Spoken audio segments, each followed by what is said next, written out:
Nyasi mar Kisumu Tourism Week koro iwacho ni en ranyisi ni boma ma Kisumu ni e lai manyime mar dongruok kaka achiel kuom bombe mag Kenya, ka bende dongruok mare medo ywayo siem matimo limtidi ne jodak, johala kod kata mana jotim limbe. E kinde nyasi ma bende podi dhi nyime e bomano, meneja ma bomano Abala Wanga omedo chwalo siem ne johand chumbu, jodak kod jogo matimo kata machano timo limbe e bomano, kolero ni ibiro mak ng'ata moyud ka ketho chike mochuog mag rito bomano.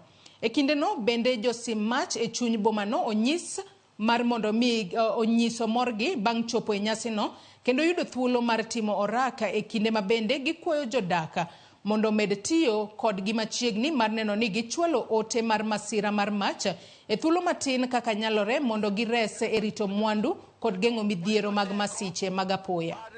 Tiendewa seche moko waidho gorofa, waidho ngas, wating'o pipe wa mar pi, seche moko pek. Koro wadwaro mondo wayud teko no, to ringo ni ema konyowa.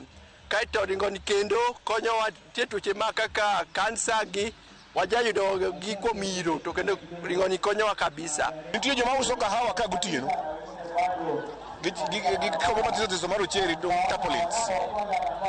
Wabro maki, kiuso kahawa, ting waste basket mari.